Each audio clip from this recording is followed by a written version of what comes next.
Is it on now? Yeah, it's on.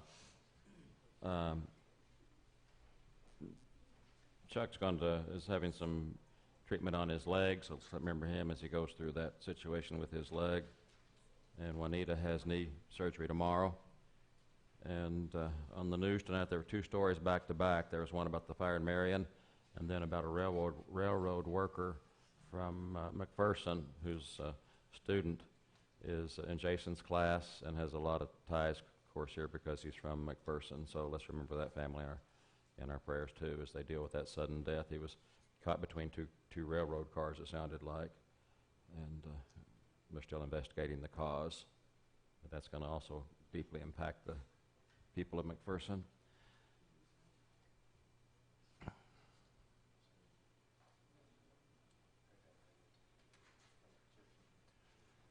We left off last week, I think, at the levels of communication, 5 levels of communication. And tonight we're just going to go ahead and finish that lesson. Now, all of these play a role. It's not that it's bad. A cliche level of communication is not bad. But if a marriage stays at the cliche level, that's a problem.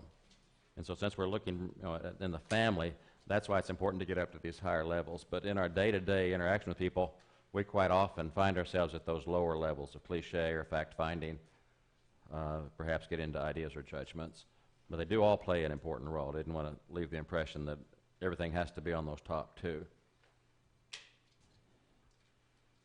But the feeling level is crucial to communication, especially when we're talking about the level of spouses, husband and wife. And here are some feeling words that we would use if we are communicating on that feeling level. Pleased, confused, uncomfortable, excited, weary, discontented, anxious, sad, confident, surprised, fearful, daring, calm, bored, jubilant, silly. You could probably think of a whole list of things that are related to feelings. And in a married situation, we need to get to these top 2 levels. Now, feelings are neither right nor wrong, they're just feelings. And we need to understand that when we're dealing with each other, that the feelings are not right or they're not wrong. However, what we do with the feelings can be. The feelings are what they are, but we're going to do something with those feelings, and what we do might be right or wrong. And feelings must be expressed or reported, or they're going to be suppressed. And suppressed feelings are not a good thing.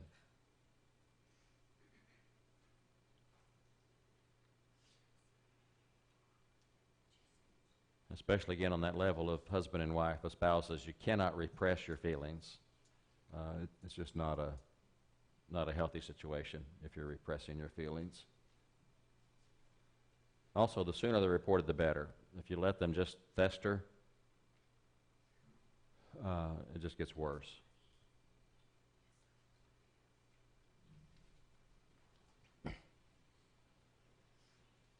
And to be accurate, if you're communicating feelings, they need to be described. I feel blank like blank. Not just I feel such and such, but I feel such and such like so and so. And that gives you more of a meter, of a gauge to understand what the other person is talking about.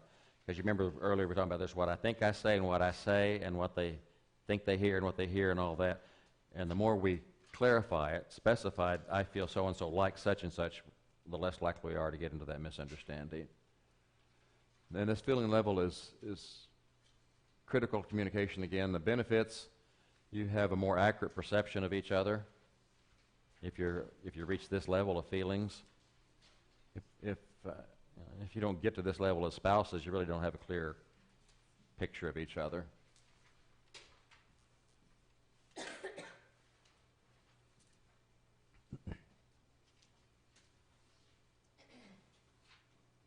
And as you develop this relationship, you can see feelings as they're coming. You don't have to wait till they reach a critical mass. You can see the feelings as they're starting and deal with them probably better as they're rising.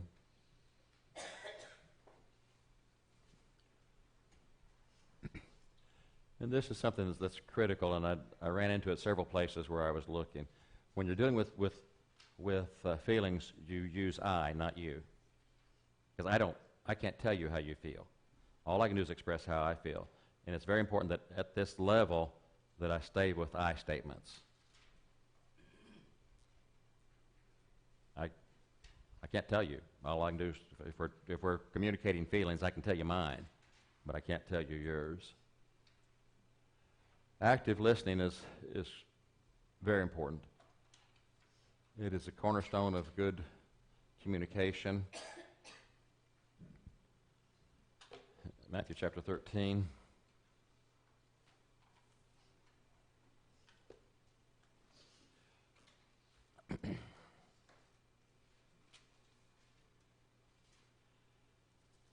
Verse 9 says, "He who has ears, let him hear."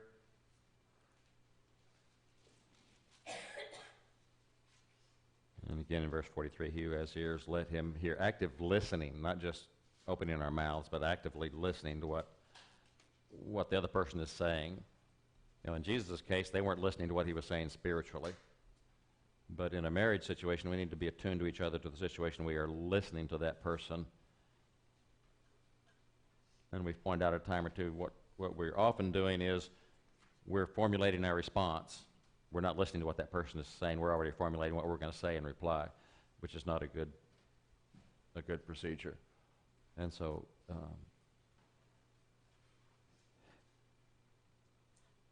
there are some characteristics of active listening. We need to hear completely. And there again, if I start formulating my response before you're through communicating, I didn't hear what you said. All I heard was what I said. And don't confuse me with what you're saying, because I already know what I'm going to say about what you're saying. So take time to listen and hear completely, which involves stop and look and listen. Take a breath.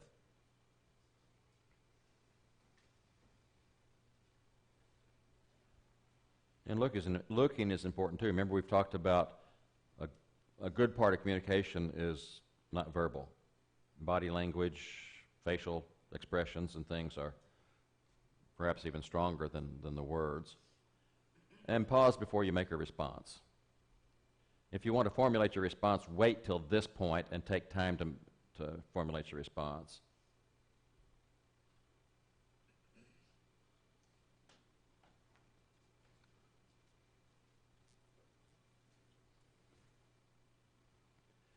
And then validate your feelings. You know, get feedback. Is this really what you're understanding? Is that what they're saying? Is that what they're feeling?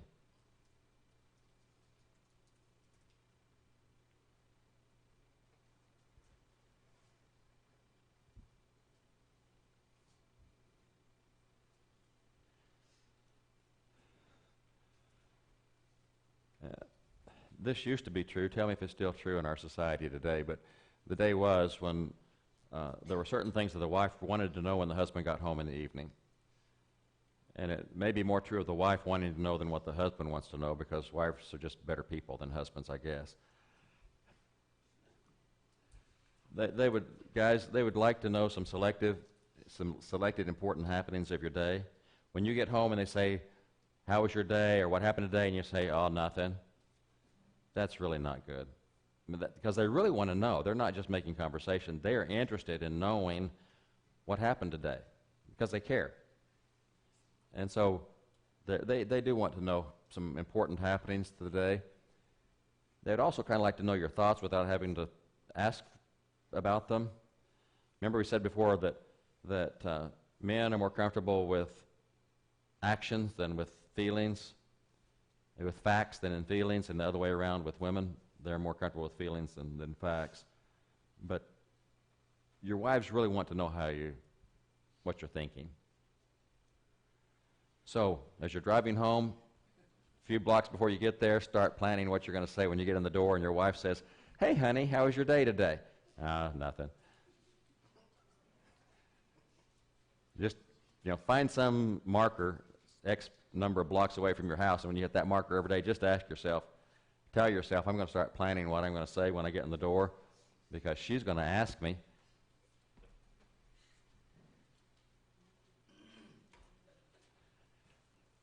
Now, most couples do not have arguments, so you may not want to worry about this part. Oh, I got it wrong. I thought that one says nobody has arguments. It's every couple has arguments.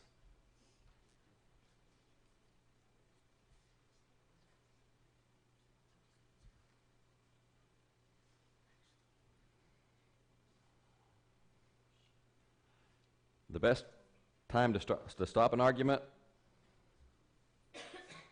is, yeah, that's right. That's the best time to stop one, is not have one. But what's that? Yeah.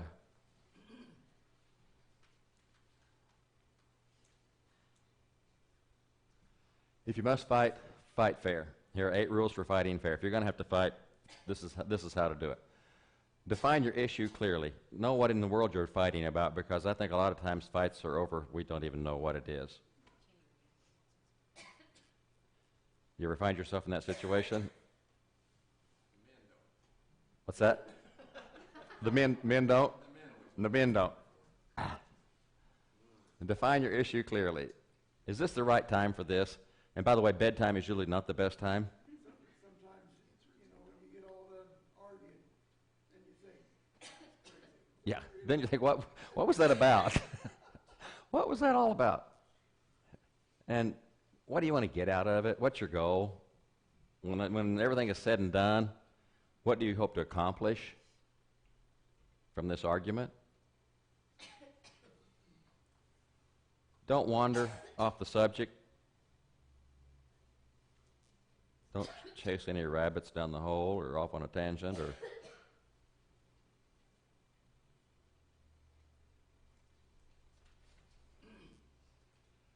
don't pull out the slop bucket. What's a slop bucket in an argument? A little bit of everything. Whatever you can pull out from 20 years ago or 8 years ago or whatever you can pull out, you just toss it out there. See what sticks. When you do that, you make your spouse less likely to be open with you in the future. If you're going to throw something back at them, they're probably not going to share it with you. And if you want to totally stifle the relationship, just start throwing out the slop bucket every time you get a chance and see if they're really willing to open up to you. It may have been true, but it's not true anymore. Just because it happened X number of years ago doesn't mean that's the situation now. And if you forgave, why are you still bringing it up? Why even remember it if you really forgave them?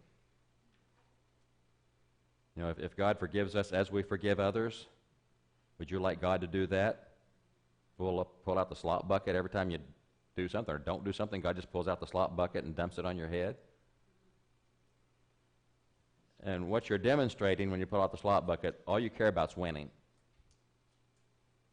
You don't want to resolve the problem. You don't want to accomplish anything constructive. All you want to do is win the argument.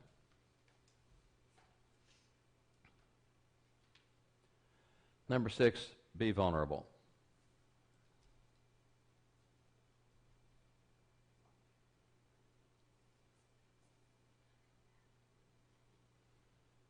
Be open and susceptible. It is foul play to criticize the unchangeable.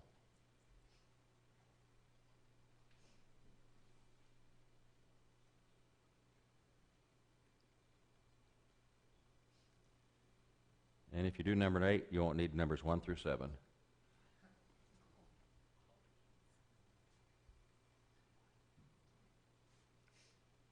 I dare you to have a knockdown, drag-out argument holding hands.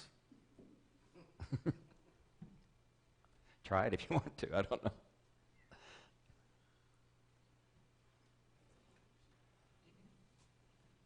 Sometimes that holding hands, that's time for prayers. Yeah, it's more adapted to prayers than to arguing, isn't it, when you're holding hands? Prayers are not on your. Well, prayers, at the top of every slide is the word prayer.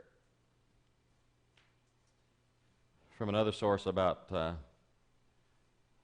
how to deal with these relationships, change the tone or your volume. If when you get into an argument, stop and change your tone of voice.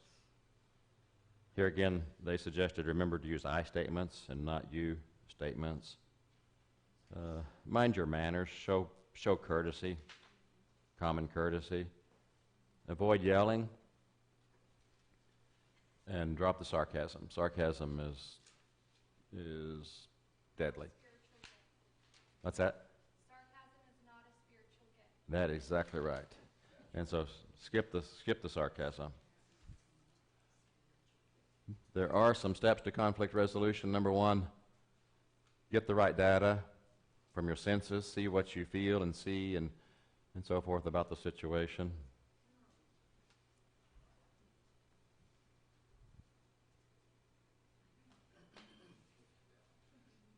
And then think, tell me what you think. Get that feedback.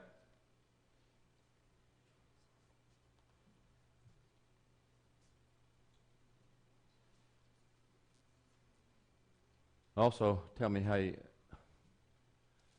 you feel.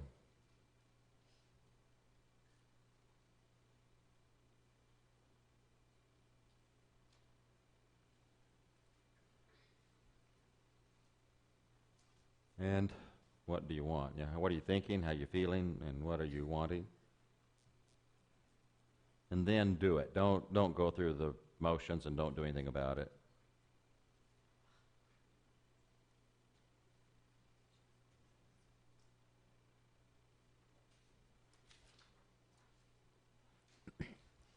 And then, as far as dealing with our anger management, avoid blowing up, exploding. Equally, avoid clamming up.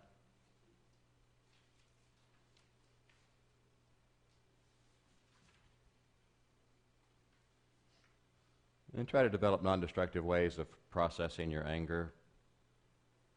Breathing, go to a happy place.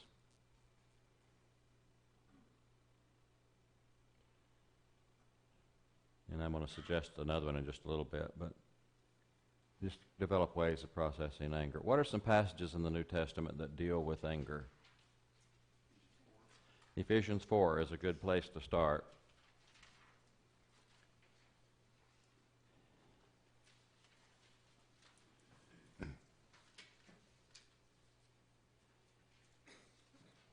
Ephesians 4 is just a wonderful passage that describes what repentance really is all about, how you replace the negative with the positive.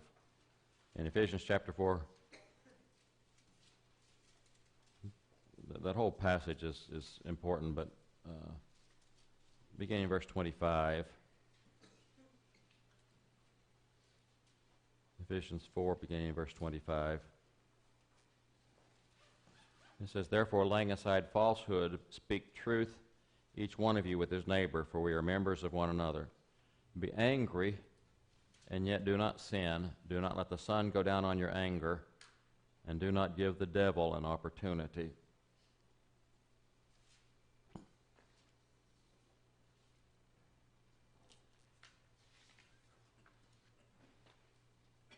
There are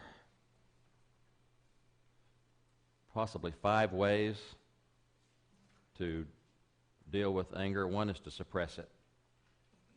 Good or bad? It's bad. Bad. Suppressing your anger is not good. Aggression. Not good. Passive aggression. Not any better.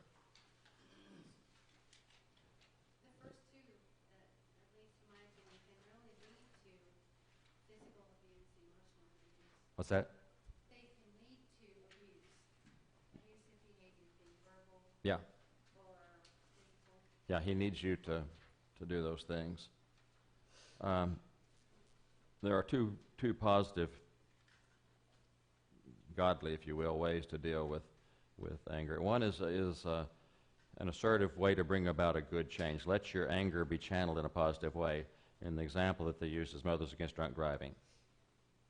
The anger that they feel at what happened to their children, instead of just flying into a rage, they channel that into a way to help other people not experience what they've experienced. And so that would be one way to deal with your anger, is to channel it in a positive direction. And the other one is just drop it.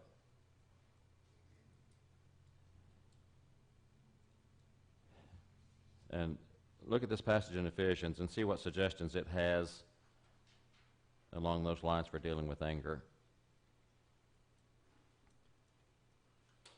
You know, it's preceded by the kind of speech that we have with each other. What kind of speech do we have with each other? Speaking truth with each other. We develop a pattern of how we talk to each other. And then in verse 26, it does not say that it is a sin to become angry. It says, be angry, yet do not sin. And it gives a couple of suggestions here about anger management. What are they? Don't let the sun go down on your anger. Don't let it fester and grow and grow. So don't let it build. And the other one? Because if we do that, then we give the devil. Don't. And when you let the sun go down it, then you let the devil give the devil an opportunity. And so. When you are angry, deal with it in a constructive way, and don't let it just fester and grow, and really don't give the devil an opportunity, because another passage that deals with this is James chapter 1.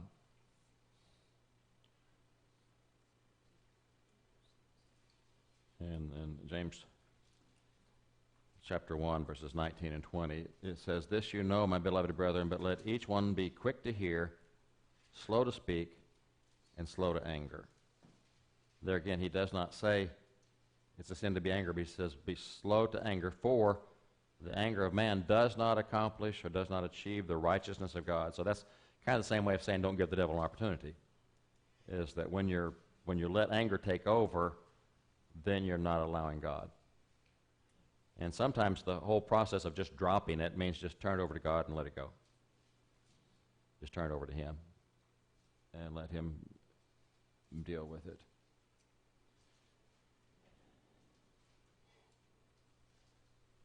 You know, one way that occurred to me, along with that idea of how you could deal with it in a positive way, was Galatians chapter 5.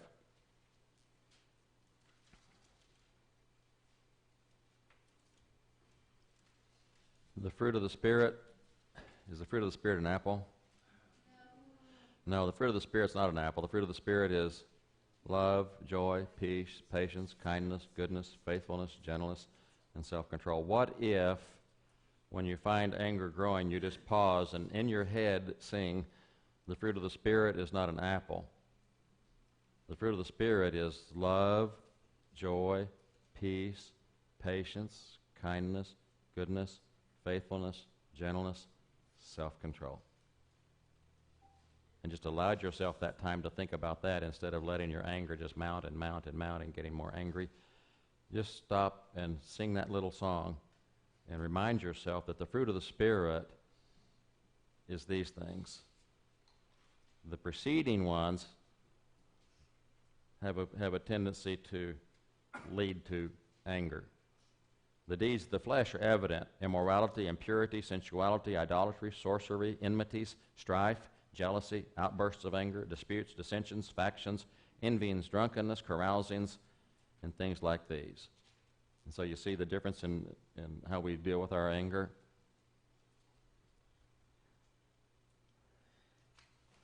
There are several passages, several verses in the Proverbs that deal with anger. Anybody else have any from the New Testament? Amy? Philippians, whatever is lovely, whatever is... In Philippians chapter 4? That's another very good one. In Philippians chapter 4, verse 8.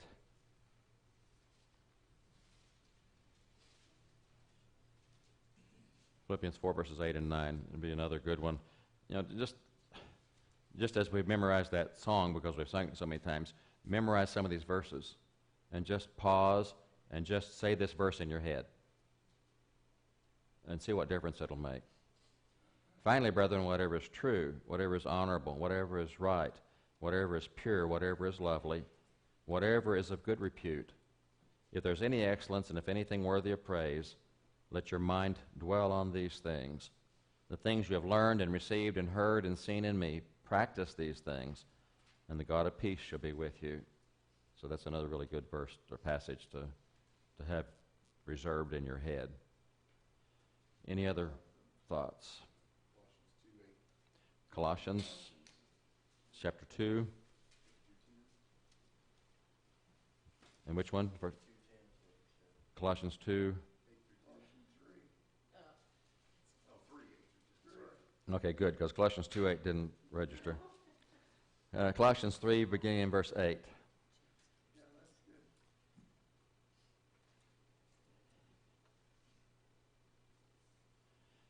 But now you also put them all aside, anger, wrath, malice, slander, and abusive speech from your mouth. Do not lie to one another, since you laid aside the old self with its evil practices, having put on the new self, who is being renewed to true knowledge according to the image of the one who created him. And then especially the latter part of that from verse 12, put on a heart of compassion, kindness, humility, gentleness, and patience, bearing with one another and forgiving each other. Whoever has a complaint against anyone, just as the Lord forgave you, so also should you.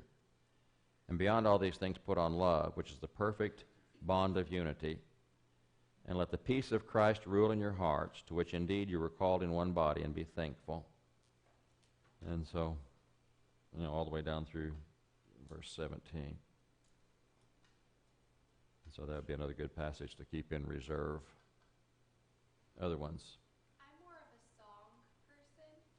So, like, as moments happen in my life, I sing songs in my head. Yeah.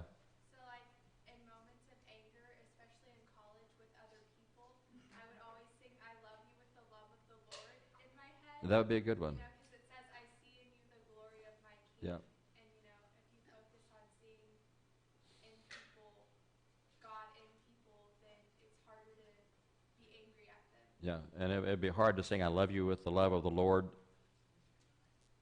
and let your anger mount against us. That's a good idea. And everybody may have a different song. That's why I was thinking that the fruit of the Spirit one, because it's one that we're familiar with and it encourages us. But that's another great one.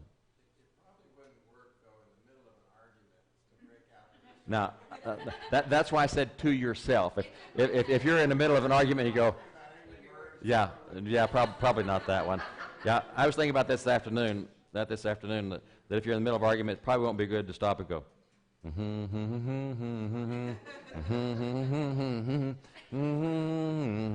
That will have a negative impact.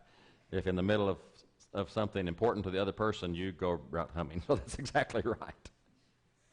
And so I think that's why it's good to pause and do that in your head when appropriate. Back in the Proverbs, we'll go through Proverbs real quickly.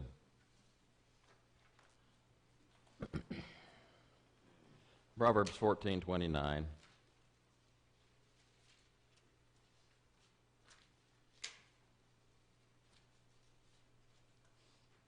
He who is slow to anger has great understanding, but he who is quick-tempered exalts folly.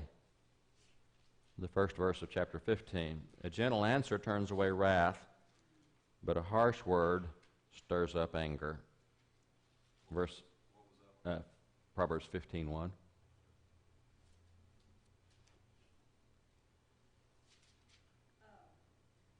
There was an older couple that visited us in Watertown.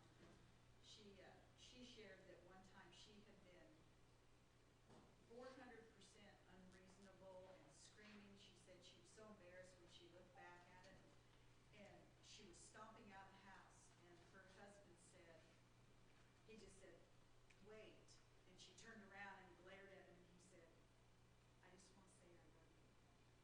Yeah, that makes all the difference in the world. She realized, and I thought that is. And I think that really fits with some of these things in Proverbs of, one person's angry and the other person says, I love you, that changes the whole dynamic. And that 15, 18. no, that's the next one. Jim is absolutely correct. Jim is absolutely correct. 18 is a very good one. The hot-tempered man stirs up strife, but the slow to anger pacifies contention. In chapter 16 and verse 32, Was that, what chapter was that? that was 15:18. Okay. I thought it was chapter 18. In 16:32, it says, "He who is slow to anger is better than the mighty, and he who rules his spirit than he who captures a city." In chapter 19 and verse 11,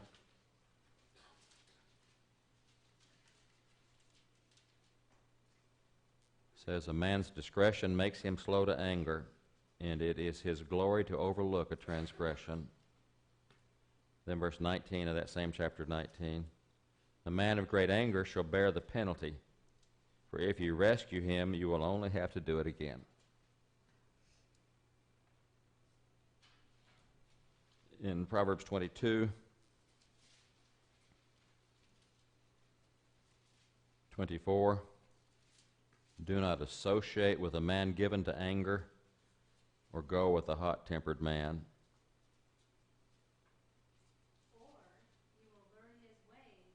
Or you will learn his ways and find a snare for yourself. You'll become just like him. Good point. And you do. I mean, it's happened to me. Sure. Yeah, we become what we associate with, and you would hope it would be to the positive, but quite often it's to the negative. In chapter 29, verse 8, "Scorners set a city aflame, but wise men turn away anger." In chapter 30,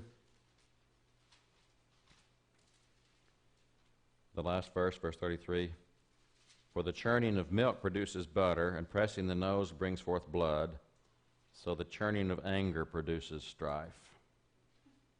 There are people that thrive on it. Yeah, they do. They thrive on it. 25, 24? Did I miss one? Oh, man.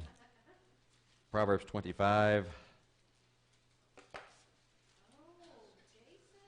24. Oh, yeah. Yeah, and I was going to say, That goes both ways, but thanks for pointing that out, Jason.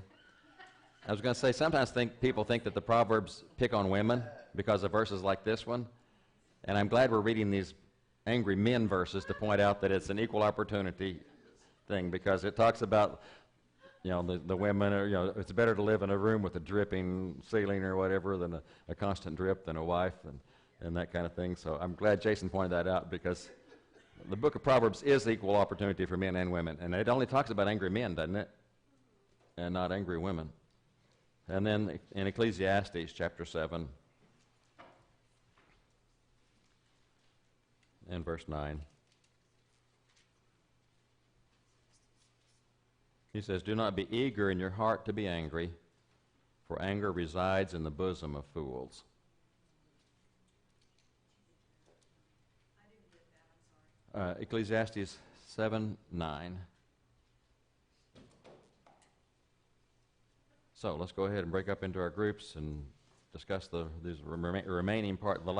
There are 4 discussion questions, and we covered the information for the first 2 last time, and we covered the information for the last 2 tonight.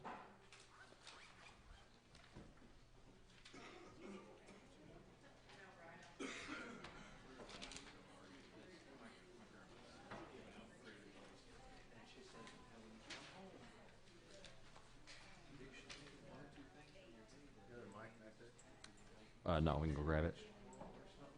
It's in the cabinet.